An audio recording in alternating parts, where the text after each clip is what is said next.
A very good morning my dear students, welcome back to GTech Poly। आज हम लोग start करेंगे जहाँ से हम लोग ने ख़त्म किया था। पहले तो हम लोग होमवर्क करेंगे, उसके बाद से आज का हमारा टॉपिक क्या होने वाला है, प्रीपोजिशंस बेस्ड ऑन यूसेज। हमने स्ट्रक्चर पढ़ रखा था जिसमें उसके 5 टाइप्स होते थे, सिंपल, डबल, कंपाउंड, फ्रेजल और पार्टिसिपल प्रीपोजिशन। अब हम लोग आगे क्या कर रहे होंगे, आगे हम लोग पढ़ रहे होंगे prepositions based on the type of usage. तो चलिए पहले आप लोग का होमवर्क का आंसर्स देख लेते हैं, मार्क्स आप लोग खुद को दे लीजिएगा। आई वॉज बॉर्न, फर्स्ट क्या है, आई वॉज बॉर्न डैश 2000। तो इसको अगर आप हिंदी में देखते तो क्या हो जाएगा, आई वॉज बॉर्न, मैं 2000 में पैदा हुआ या हुई, में।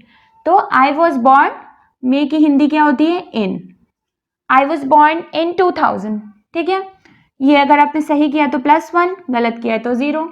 The train quickly sped away, sped away मतलब मैंने क्या बताया था, ट्रेन छूट गई, ठीक है, ट्रेन गई, निकल गई स्टेशन से, ठीक है। The train quickly sped away from station, ठीक है, स्टेशन से, from station. I have come a long way just, क्या होगा, मैं इतनी दूर से आया या आई क्यों, सिर्फ तुमसे मिलने, just to meet you, just to meet you. Next क्या है हम लोगों का, he stayed dash all night. He stayed क्या, अब स्टेड डाउन तो होगा नहीं, he stayed down, he stayed up all night, वो सारी रात जगा रहा। ही स्टेड अप मतलब होता है क्या, स्टेड अप मतलब होता है जगना, ठीक है। तो ही stayed up all night. The birds fly dash the clouds, the birds fly क्या हो जाएगा, below the clouds, under the clouds, हो सकता है बिलो द क्लाउड्स और under the clouds. The police was running after the thief, the police was running, police चोर के पीछे भाग रही थी, आफ्टर द थीफ। अब ये लोग पूछेंगे क्या होगा, the police was running behind the thief, पीछे भाग रही थी। तो पीछे भाग रही थी वो तो सही है, लेकिन टू कैच हिम, पीछे क्यों भाग रही थी, उसको पकड़ने के लिए, तो क्या हो जाएगा, टू कैच हिम। तो इसका मतलब हो जाता है जब पुलिस भाग रही है, कोई किसी को पकड़ने के लिए भाग रहा होता है, तो हम लोग आफ्टर का इस्तेमाल करते हैं, ठीक है। क्या करते हैं हम लोग, आफ्टर का यूज करते हैं। नेक्स्ट क्या है हमारा, I return home dash he had gone. I return, यहाँ पे बिहाइंड भी अगर किसी ने लिखा है तो सही है, गलत नहीं होगा वो। बिहाइंड, बिफोर द थीफ, ये भी सब सही होगा, ठीक है। I returned home dash he had gone. I returned home after he had gone. मतलब उसके जाने के बाद मैं घर लौटा या लौटी, ठीक है। अगर सही है तो +1, गलत है तो 0, मार्क्स दे लीजिए। नेक्स्ट 3 सेंटेंसेस क्या आते हैं हमारे,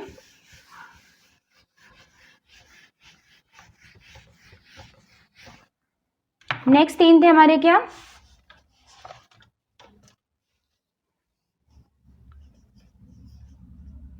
That's fine dash you agree to our conditions dash, that's fine dash you agree to our conditions, ठीक है। इसका क्या मतलब हुआ, अगर यहाँ पे अब क्या आ गया, एक कंडीशन हम लोग को लगानी है। कंडीशन ऑलरेडी आपको सेंटेंस में दिख रहा है, अगर तुम मेरी बात मानते हो या मानती हो तो ठीक है, तो क्या हो जाएगा, इफ। जब कंडीशन होता है तो क्या लगता है, इफ, ठीक है। 9th क्या है, I will never forget that incident, I will never forget that incident dash I die। तो क्या हो जाएगा, till I die या until I die, till I die या until I die। मैं मरते दम तक वो बात नहीं भूलूंगा या नहीं भूलूंगी, ठीक है। आप लोग ने कहा है मैम यूजेज बता दीजिए कि कहाँ पे किसका यूज होता है। बेटा प्रीपोजिशन ऐसी चीज है कि वो सेंटेंसेस उसके क्या है, इन्फिनाइट है। ऐसे तो है नहीं कि कोई लिमिटेड ऐसे 150 सेंटेंसेस हैं, उसको करा दिया गया तो आपका प्रिपोजिशन एकदम 100% क्लियर हो जाएगा। वो तो आपको प्रैक्टिस से आएगा। मैं तो आपको प्रिपोजिशंस की लिस्ट भी दे चुकी हूँ। एक बच्चे ने कमेंट किया था प्रिपोजिशन की लिस्ट चाहिए, कई लोगों ने ये बोला है। तो प्रिपोजिशन की लिस्ट, जो मेन प्रिपोजिशंस की लिस्ट है, वो आपको दिए जा चुकी है पहले ही। आपने पहला लेक्चर देखा नहीं होगा, फर्स्ट लेक्चर देखिए, फिर आइए इस पर, ठीक है। उसमें पूरी लिस्ट दी गई है जो इम्पोर्टेंट है, हिंदी में मीनिंग के साथ। तो अगर आपको हिंदी में किसी चीज़ की मीनिंग पता है तो आपको जाहिर सी बात है आपको सेंटेंसेस में उसका यूज़ करना आना चाहिए। आगे भी रही बात उसकी, तो आगे भी आपको बताया जा रहा है। आप जब तक, मैंने आपको मान लीजिए इफ से एक सेंटेंस बताया, आपको होमवर्क भी दिया, आप खुद से बुक खोलिए या क्वेश्चन बैंक लीजिए, वहाँ से आप खुद से भी तो 5-10 क्वेश्चन उसी सेम वर्ड पे प्रैक्टिस करिए कि कहाँ कहाँ लग रहा है। अगर नहीं आ रहा है तो फिर पूछिए। बाकी तो मैं आगे बताऊंगी आपको, और भी यूजेस, बहुत सारे यूजेस अभी बताऊंगी। फिर क्या है लास्ट, ही बिलीव्ड यानी कि विश्वास। अब जैसे एग्जाम्पल के तौर पे आप लोग कहेंगे कि नहीं बताया है, तो इफ है, यहाँ पे मैंने क्या बोला, जब कंडीशन का इस्तेमाल होता है तो इफ होता है। अगर कोई चीज़ पे बात मनवानी है, कोई कंडीशन हो रहा है तो इफ होता है। कोई रीजन दे रहे हैं तो बिकॉज होता है। ये सब मैंने बताया है, तो ये आप ध्यान रखिए। ही बिलीव्ड इन स्टेइंग, अब यहाँ फ्रेजल यूज होगा, staying dash things. He believed in staying क्या, ऑन टॉप ऑफ थिंग्स, मतलब वो हर चीज में सबसे ऊपर रहना चाहता या चाहती है, ठीक है। अच्छा, ही है यहाँ पे तो चाहता है। ही believed on in staying on, पहले तो इन भी है यहाँ पे, ऑन टॉप ऑफ, ठीक है। तो ये हमारा फ्रेजल हो गया। तो यहाँ पहले लास्ट सेंटेंस से हमें पता चल गया ऑन टॉप ऑफ, फ्रेजल हो गया। अब इसी में हम लोग 2 टाइप के फ्रेजल प्रिपोजिशंस पढ़ेंगे, ठीक है। 2 टाइप के फ्रेजल। अपने मार्क्स आप लोग बताइए कितने आए आपके 10 में से, कमेंट करिए।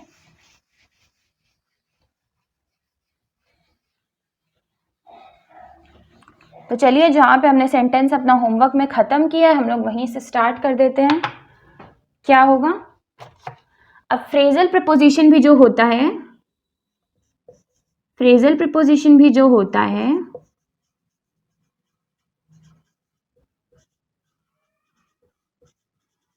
ठीक है,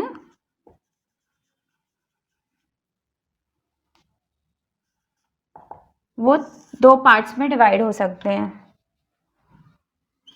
ठीक है। एक तो adverb prepositional phrase, adverb prepositional. अब आपको सिर्फ स्ट्रक्चर और यूजेस बताए जाएंगे, इसमें कोई ऐसा प्रॉपर स्ट्रक्चर नहीं है। टेंसेस में आपको स्ट्रक्चर मिलेंगे। तो पहला क्या है, एडवर्ब प्रिपोजिशनल फ्रेज, और दूसरा है एडजेक्टिव प्रीपोजिशनल फ्रेज।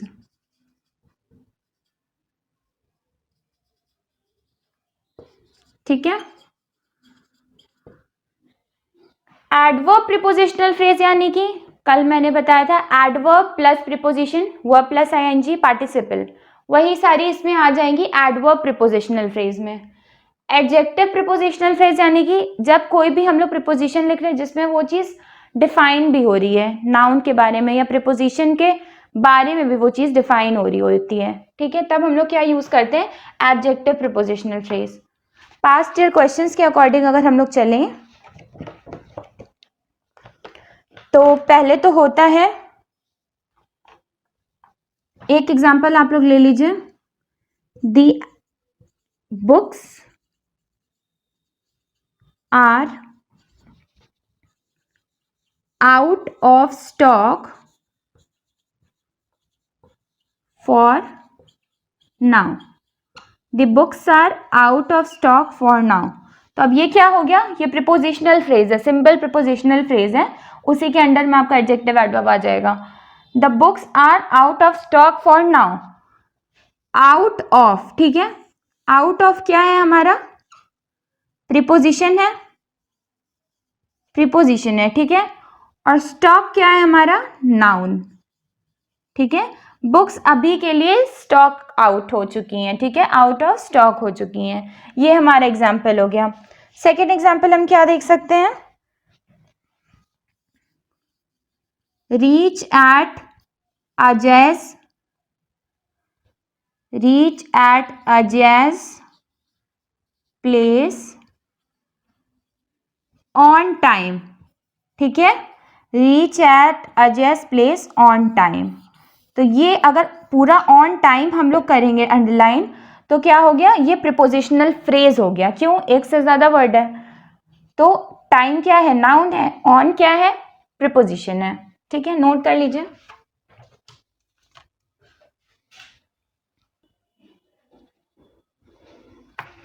ठीक है, इसमें अब हम लोग कुछ पास्ट ईयर क्वेश्चंस की हेल्प से एग्जाम्पल समझने की कोशिश करेंगे। अब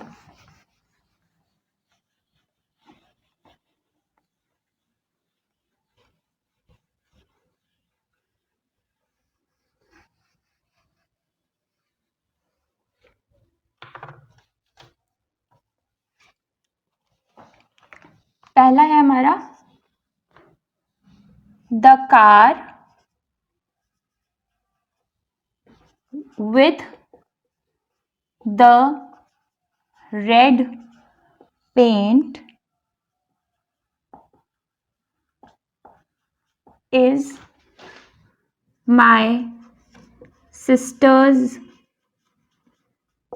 कार, ठीक है। अब इसमें हम लोग को क्या पता चल रहा है, the car with the red paint. जब हम लोग क्या करेंगे, प्रीपोजिशन के साथ ही डिस्क्राइब कर देंगे उस नाउन की कंडीशन, ठीक है। एडवर्ब आप समझ गए, ये है हमारा adjective. The car with the red paint is my sister's car. Noun क्या है यहाँ बेटा, कार है, ठीक है, कार है। किसके कार के बारे में बात हो रही है, सिस्टर्स कार। अब कार की कंडीशन अगर प्रीपोजिशन के साथ बताई जा रही है, नाउन की कंडीशन, नाउन की स्थिति कि वो किस हाल में, अच्छी है, बुरी है, कलर या जैसी दिख रही है, ठीक है। एडजेक्टिव उसी को कहते हैं ना, विशेषताएं, नाउन की विशेषताएं अगर पता चल रही हैं प्रीपोजिशन के साथ, तो वो क्या हो जाएगा, एडजेक्टिव प्रीपोजिशनल फ्रेज। क्या हो जाएगा वो, एडजेक्टिव प्रीपोजिशनल फ्रेज, ठीक है। नेक्स्ट एग्जाम्पल हम लोग क्या ले लेंगे, I met a girl with curly hairs. I met a girl with curly hairs. यहाँ पे नाउन क्या हो रहा है, यहाँ पे नाउन हो रहा है हमारा गर्ल, ठीक है। अब गर्ल को क्या, एक लड़की की विशेषताएं क्या बता रही है, उस लड़की के कर्ली यानी कि घुंघरैले, कर्ली यानी कि घुंघरैले बाल थे, girl with curly hairs. Next example क्या ले रहे हैं, the snakes with bright colours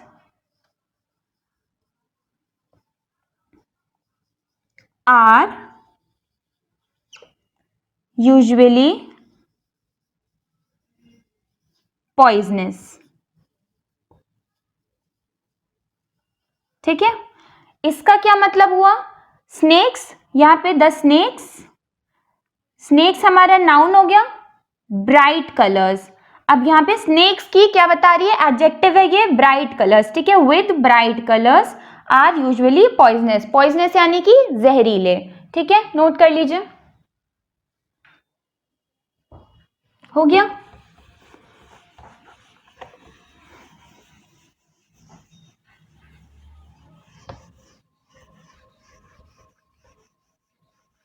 आगे हम लोग क्या देख रहे होंगे, ये तो हो गया हम लोग का फ्रेजल प्रीपोजिशन, एडवर्ब और एडजेक्टिव के बेसिस पे, ठीक है। अभी क्या है, ये सब मेन हेडिंग्स हैं, खाली आपको समझना है। प्रीपोजिशंस,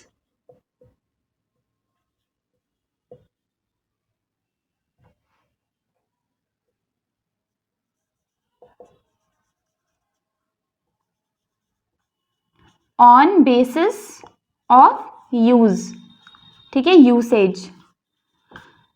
कहाँ पे यूज होता है, क्यों यूज होता है, ये हम लोग पढ़ रहे होंगे on the basis of usage पे, ठीक है। पहला हमारा हो जाएगा, इसमें क्या आएगा, प्रीपोजिशन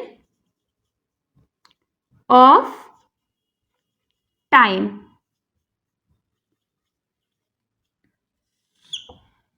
जब कोई भी प्रीपोजिशन हमारा कोई टाइम को डिनोट करने के लिए, कोई समय को, कौन से समय पे कौन सा काम हो रहा है, ठीक है, तो नाउन या प्रनाउन या एडजेक्टिव, एडवर्ब, इन सब के रिलेशन में वो सेंटेंस की स्टेट बताता है, उसे हम प्रीपोजिशन ऑफ टाइम कहते हैं। जैसे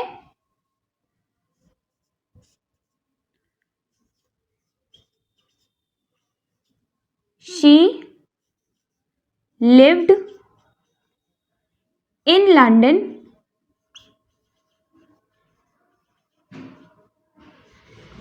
for she lived in London for 12 years, ठीक है, ये क्या हो गया, वो 12 साल के लिए लंदन में रही।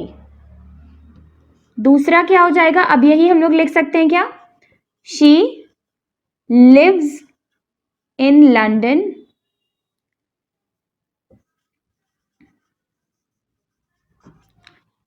since 2002, ठीक है, यहां हमारा सिंस हो गया क्या, प्रीपोजिशन। अब डिफरेंस क्या होता है फॉर और सिंस में, यहां से हमें पता चलेगा क्या, फॉर और सिंस दो चीज पता चली टाइम में, और भी होते एग्जांपल्स, लेकिन फॉर और सिंस बहुत ही इंपॉर्टेंट है आपके लिए डिफरेंस जानना। फॉर मतलब क्या होता है, फॉर यानी कि जब भी कोई भी समय की ड्यूरेशन, ठीक है, कितने लंबे समय के लिए कोई ड्यूरेशन बताता है, ठीक है, एक्शन, तो उसे हम लोग क्या कहते हैं, फॉर। वहां पे हम लोग यूज करते हैं फॉर ड्यूरेशन के लिए, ठीक है, जैसे 12 years, 1 week, 3 days, एटसेट्रा, ठीक है। यहां हम लोग यूज करते हैं किसका, फॉर का। सिंस का यूज हम लोग कब करते हैं, जब कभी भी कोई रिस्पेक्टेड टाइम, कोई पर्टिकुलर टाइम बताया जाए, जैसे मंडे या 12 अगस्त 1947 को भारत आजाद हुआ, ठीक है, एक एग्जाम्पल हमें मिल गया इससे। तो जब भी कोई पर्टिकुलर टाइम के लिए, पर्टिकुलर टाइम, जैसे एग्जाम्पल ले लेंगे हम लोग क्या, मंडे 2002, 15 मार्च, ठीक है, ये क्या हो जाएगा हम लोग का सिंस। क्या एग्जाम्पल लिया था हमने, दो, she lived in London for 12 years, 12 साल, 12 ईयर्स क्या हो गया हमारा, एक पर्टिकुलर ड्यूरेशन हो गया कि 12 साल के लिए, ठीक है। She lives in London since 2002, वो 2002 से लंदन में रह रही है, ठीक है, तो क्या हो गया, एक पर्टिकुलर ईयर आपको पता चल गया, कब से रह रही है, यहाँ कब से रह रही है तो नहीं पता चल रहा है हमें, यहाँ ड्यूरेशन पता चला, लेकिन यहाँ हम लोग को पर्टिकुलर टाइम, डिफरेंस समझ आ गया, इसे नोट कर लीजिए, उसके बाद हम लोग आगे एग्जांपल्स करेंगे इससे related.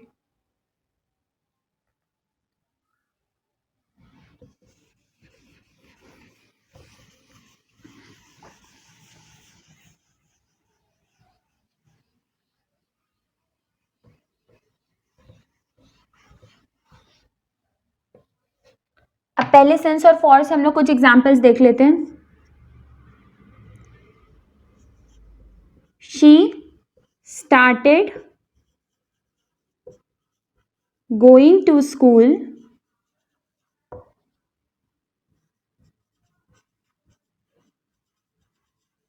Dash 2005, he has been in the college, he has been in the college dash 3 years,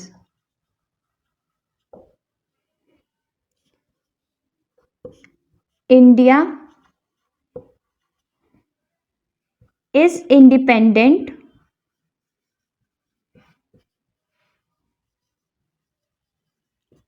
dash 76 years.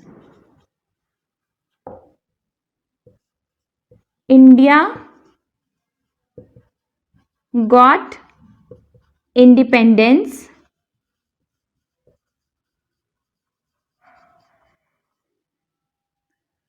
dash 15th August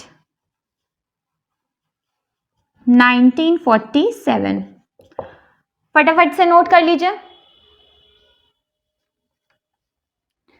पहला क्या सेंटेंस है हमारा, she started going to school dash 2005। ठीक है, वो कब स्कूल जाना स्टार्ट की, एक पर्टिकुलर टाइम है, पर्टिकुलर टाइम 2005 है, तो हमें क्या मिल गया यहाँ पे, सिंस। ठीक है, he has been in the college 3 years। कब 3 years तो नहीं पता है, एक ड्यूरेशन दिया है हमारा कि 3 साल, तो फॉर 3 years। इंडिया इज, अब ये देखिए दोनों सेम तरह का एग्जाम्पल है, दोनों की मीनिंग सेम है। India is independent dash 76 years। हमें यहाँ पे एक ड्यूरेशन पता चल रहा है कि 76 years के लिए इंडिया इंडिपेंडेंट है, यानी कि इंडिया फ्री है। ठीक है, तो India is independent since, sorry, for 76 years and India got independence when 15th August 1947। अब यहाँ पे हम लोग ऑन का भी यूज कर सकते हैं या सिंस का। ठीक है, सिंस ज्यादा अप्रोप्रिएट रहेगा, ये ध्यान रखिएगा। नोट करिए आंसर्स। और भी कुछ एग्जांपल्स क्या हो सकते हैं प्रीपोजिशन ऑफ टाइम के लिए। ठीक है, वो प्रीवियस ईयर क्वेश्चंस में से देख लेते हैं। पहला तो हो सकता है जो सिंपल टाइम होता है, we will have a meeting on Friday. तो जब भी कोई भी टाइम या डेट दिया रहेगा वो टाइम के अंडर में ही आएगा, टाइम, डे या डेट। ठीक है, टाइम, डे, डेट, कोई भी ईयर दिया है। ठीक है, और क्या हो जाएगा, नोट करते चलिए।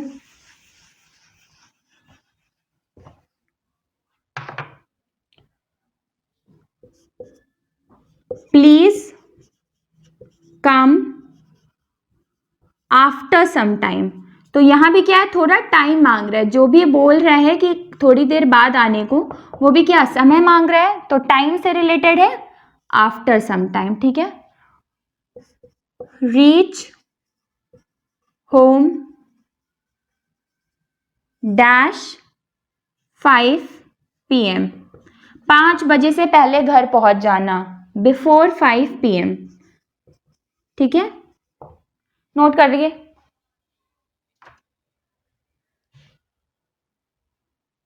आई होप आप समझ पा रहे होंगे। टाइम क्या है, जब भी कोई भी टाइम दिया रहेगा, पर्टिकुलर टाइम दिया रहेगा, तो उस हिसाब से जो भी प्रीपोजिशन यूज करेंगे वो हम लोगों को टाइम का होता है। यहाँ कोई पर्टिकुलर लिस्ट नहीं रहेगी कि यही यही प्रीपोजिशन यूज होंगे। जो इंपॉर्टेंट है सिंस और फॉर वगैरह मैंने आपको बता दिया है, लेकिन जब टाइम के रिस्पेक्ट में बात होगी तब जो प्रीपोजिशन यूज करते हैं उसको प्रीपोजिशन ऑफ टाइम कहते हैं।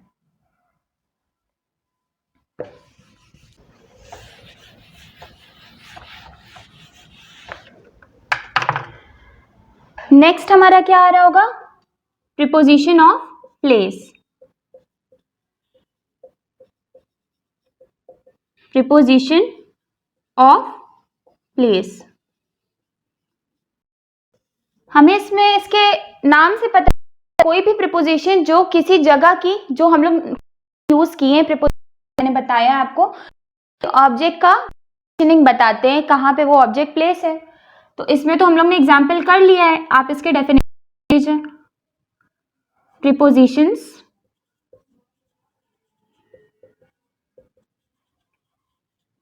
that indicate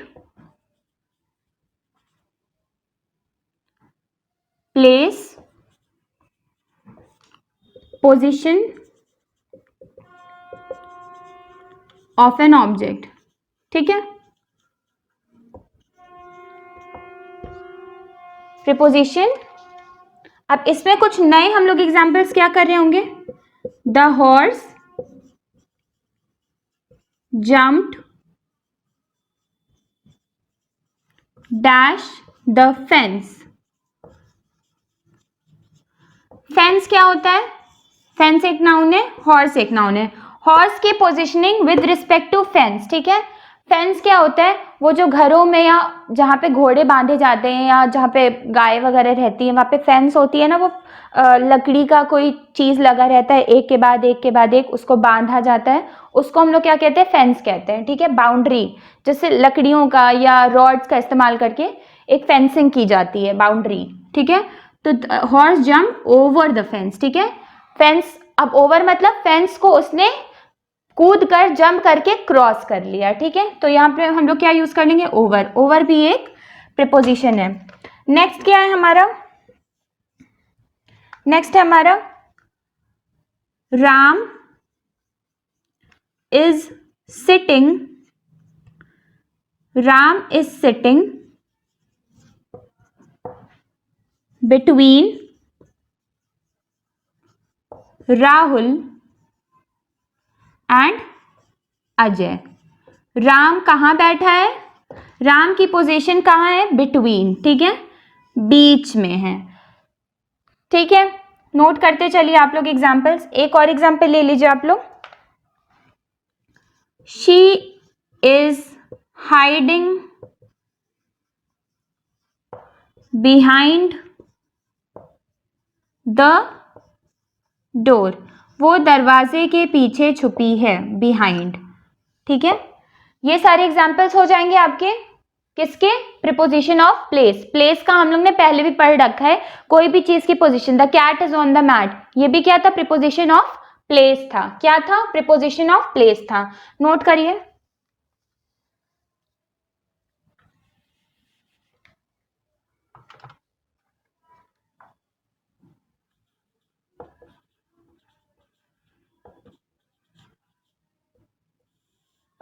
नेक्स्ट हम लोग क्या पढ़ रहे होंगे? प्रीपोजिशन ऑफ डायरेक्शन, ठीक है।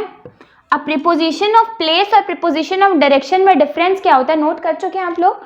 नोट कर लीजिए फटाफट से।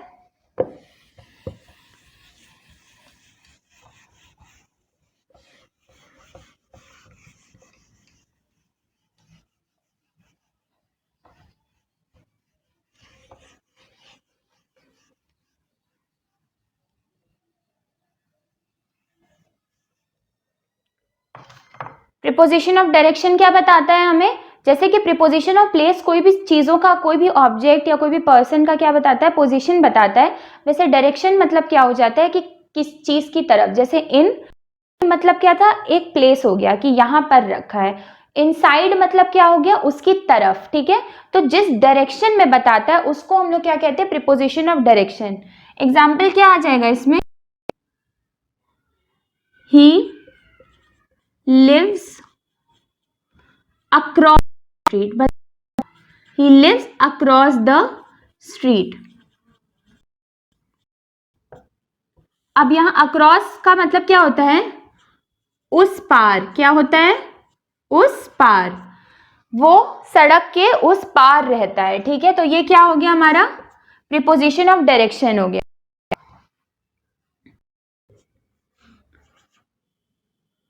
द बॉय या the boy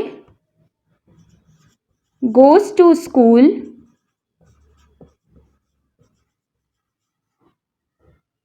across the boy goes to the school across the street। मतलब जो लड़के का स्कूल है वो कहाँ है? स्ट्रीट के अक्रॉस, सड़क के उस पार है, ठीक है। नेक्स्ट क्या एग्जाम्पल आ जाएगा?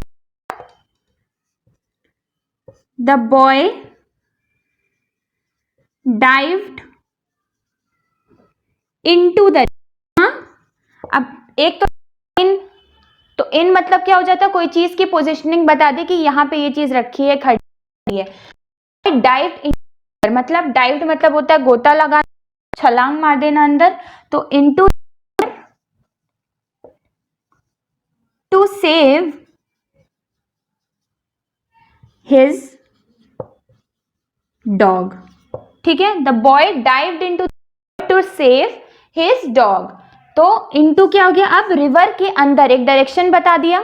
ठीक है, sun rises in the east एक डायरेक्शन हो गया। ये सब क्या हो जाते हैं, प्रीपोजिशन ऑफ डायरेक्शन हो जाते हैं। आई होप ये सब आप लोग को क्लियर हो गया होगा।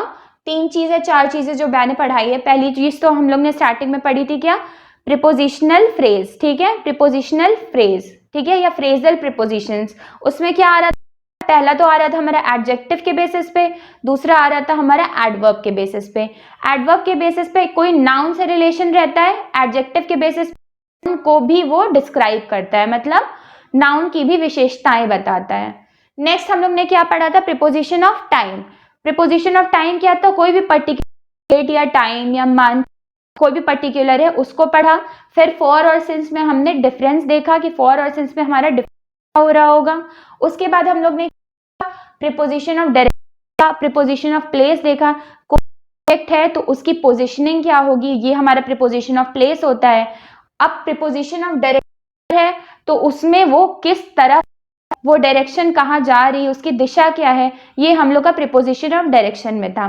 आज के लेक्चर के लिए इतना ही, मिलेंगे नेक्स्ट लेक्चर में कुछ और एग्जाम्पल्स और कुछ और टाइप्स के साथ, जैसे कि प्रीपोजिशन ऑफ मैनर वगैरह था, preposition of reason, preposition for a condition, different usages ही होंगे। ये सारे यूजेज ही हैं जो प्रीपोजिशन ऑफ डायरेक्शन है, टाइम है, प्लेस है, ये सारे आपको एग्जाम्पल्स के साथ यूजेज बताए गए हैं। आपका होमवर्क क्या होगा, आज कोई सेंटेंस नहीं मिलेगा आपको।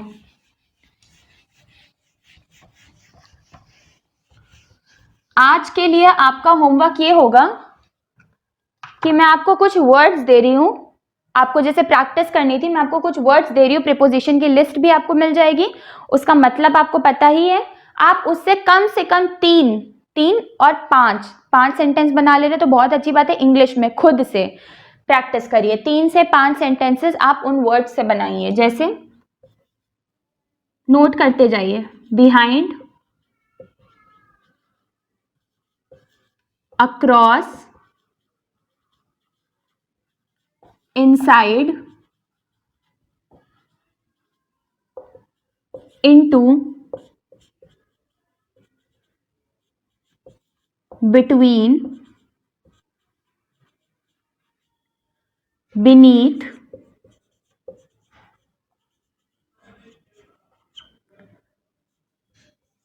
upon, since, for और लास्ट beside। इन सब से आपको क्या करना है, सेंटेंसेस प्रैक्टिस करने हैं ऑन द बेसिस ऑफ, जैसे आपने बिहाइंड है तो एक आपने बिहाइंड से प्लेस के लिए बना लिया, एक डायरेक्शन के लिए बना लिया। अब आपका सिंस है तो सिंस और फॉर आपका टाइम के लिए हो जाएगा। बिसाइड है, ये भी आपका डायरेक्शन के लिए भी हो सकता है और प्लेस के लिए भी हो सकता है। बिटवीन है, किसी के लिए हो सकता है। इनसाइड है, डायरेक्शन के लिए हो सकता है। इनटू है, किसी डायरेक्शन के लिए हो सकता है, किसी प्लेस के लिए हो सकता है। अक्रॉस है, डायरेक्शन के लिए हो सकता है। तो ऐसे आपको इन सब से एटलीस्ट 3 सेंटेंस बनाने और पढ़ने हैं खुद से, या होगा। और भी कुछ हो तो पूछ लीजिएगा आप लोग। मिलते हैं, तब तक के लिए